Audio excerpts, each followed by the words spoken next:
Welcome, everyone, to the next episode of Provo City School District's What's Up with the Soup podcast. I am Superintendent Wendy Dow. For our episode this week, we decided to drop by Edgemont Elementary School to check in with our first-year teachers. I visited with fifth grade teacher Janessa Castaneda and kindergarten teacher Cecilia Amezquita about how the year is going and what they have learned. But before we hear from them, let's go over our updates. The next school board meeting will be on Tuesday, January 28th. The study session will take place in Boardroom 1, and the business meeting will be in the PDC. The study session will begin at 5:15 p.m., and the full business meeting will begin at 6 o'clock p.m. The agenda will be placed on the district website the day prior.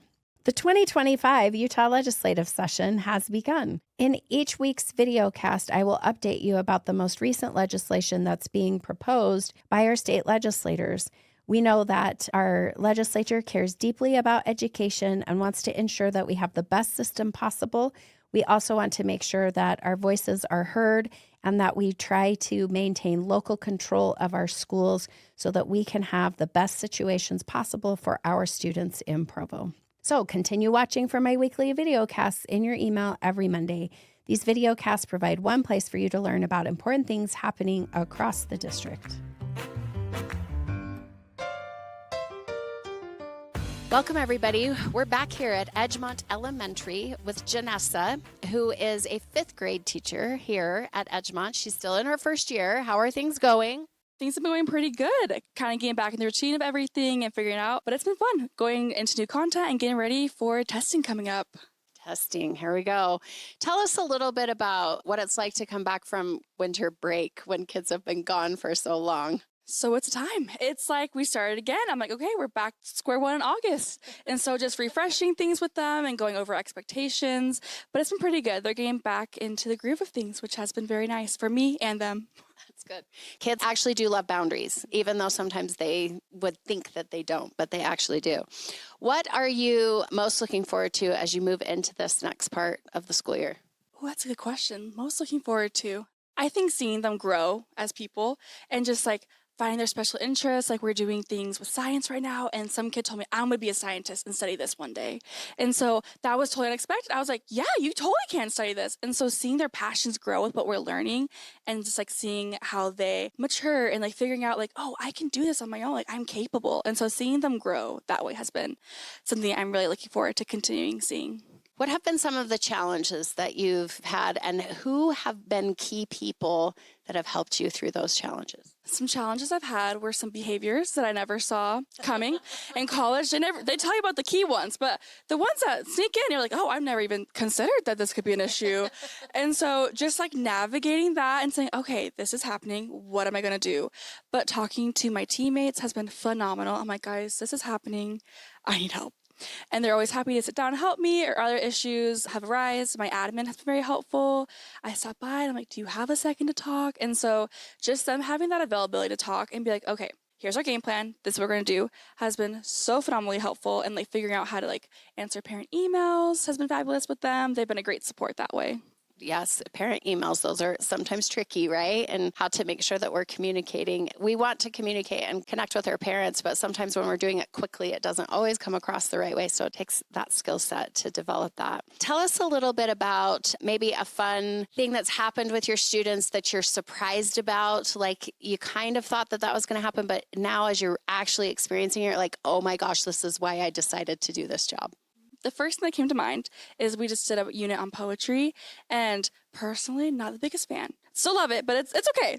But I was like, okay, we're doing poetry. And so I was like, okay, they'll like it. I'll make it fun. And they totally jumped into it.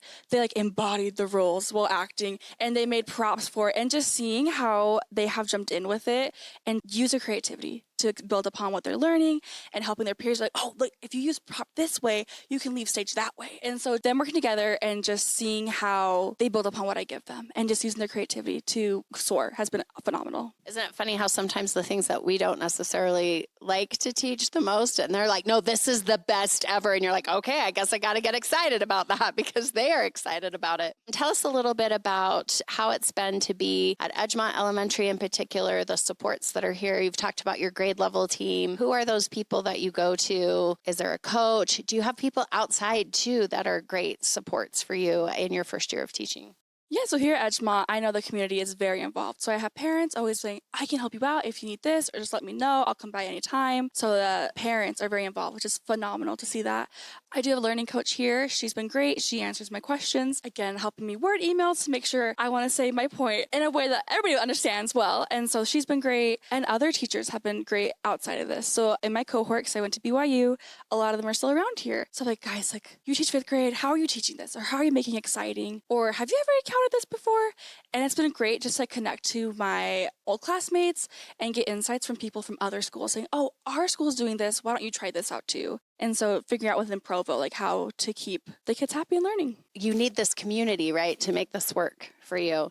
What would you say if someone is, say, starting their student teaching right now, or say they're in their second semester of interning and they're thinking about, okay, I'm going to get ready to start interviewing for a job. What is your advice to people who are going to start interviewing for a job and looking for a place to work? What would you tell people? Like, what are the things they should be looking for in a school that they want to work in? I would say, well, first off, if they're nearing their end and like trying to figure out what to do, get as involved as you can. I know you're like, okay, I'm easing up now. I can go, stay involved as much as you can because that experience will benefit you so much still. And going into interviews, I think being yourself is so important. I mean, we need teachers, but also a school needs to be a right fit for you and vice versa. You need to be a right fit for them. And so being yourself and showing your personality, I think is so helpful because then they can say, oh, well, I think they'll go really good with these people, or I can tell they're really excited about this. And so just having your best foot forward, being excited, showing the different things you really care about. If you are interested in a school, maybe research it and say, what are the school's values? Why would I choose this school over another school? So I think intimately knowing what the school values, what are some of the programs they have? Are you interested in those programs? Would you be interested in helping those out? Just really getting to know the school and the people that you work with before you're interviewing will be really important. That's really great advice.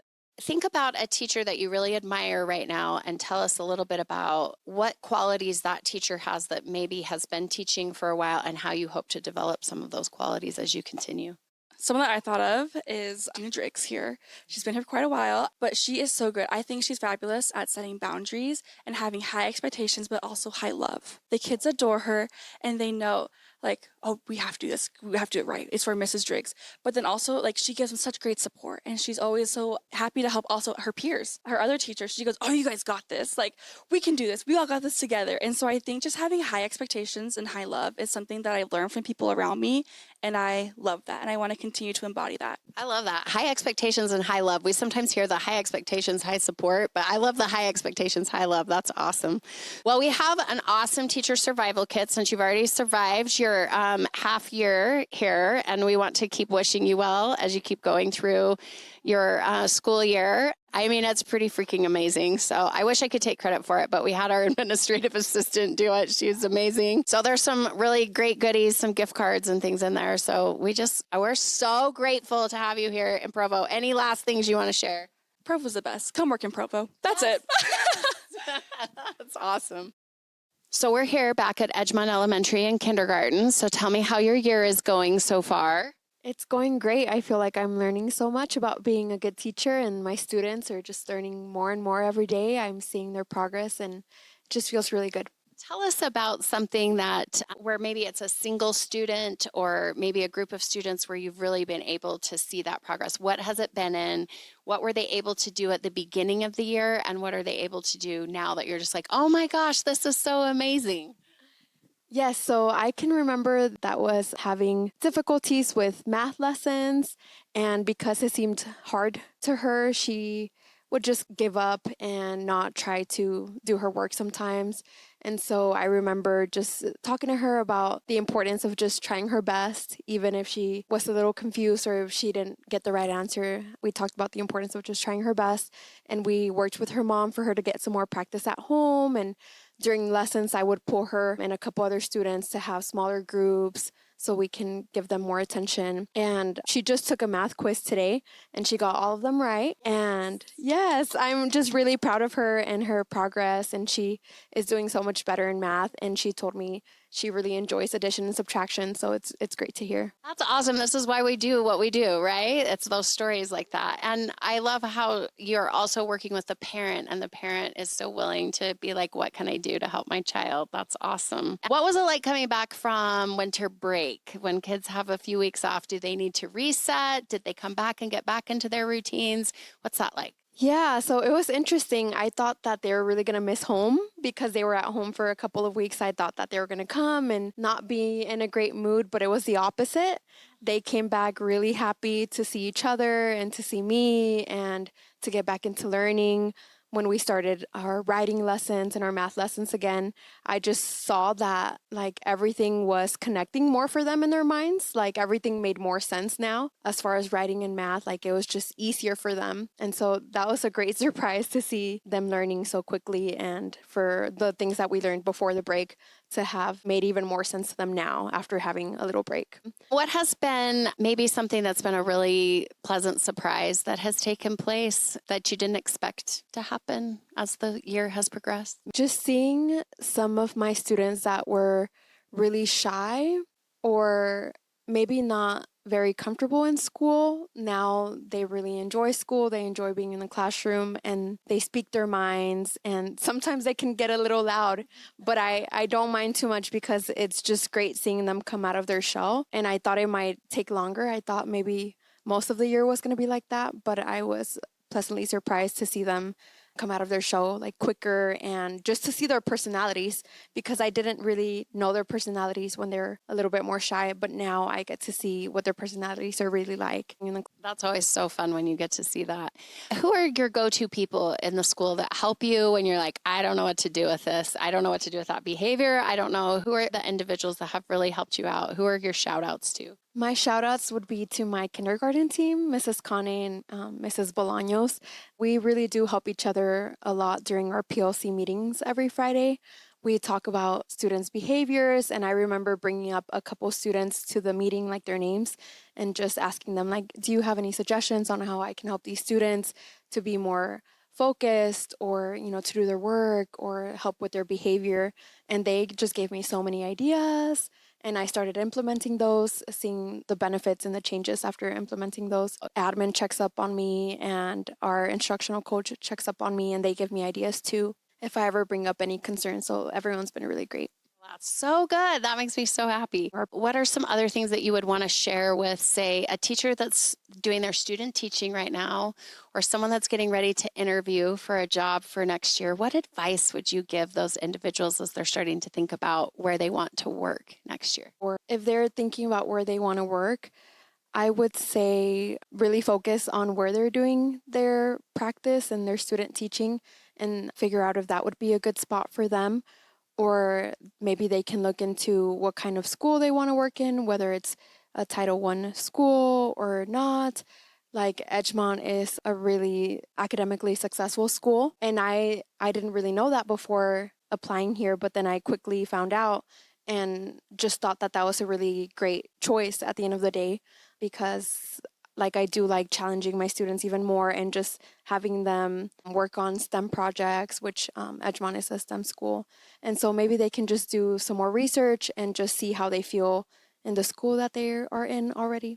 Are there individuals that you look up to or that you work with outside of Edgemont that you rely on, or friends that you rely on to help keep you upbeat? Or what kinds of things help you outside of your workplace environment? Yes, I have a great group of friends that we are always doing fun activities over the weekend, sometimes in the evenings, and that helps me to have a really great balance with my personal life and my work life. My whole life is not work. I have a lot of activities and friends to hang out with.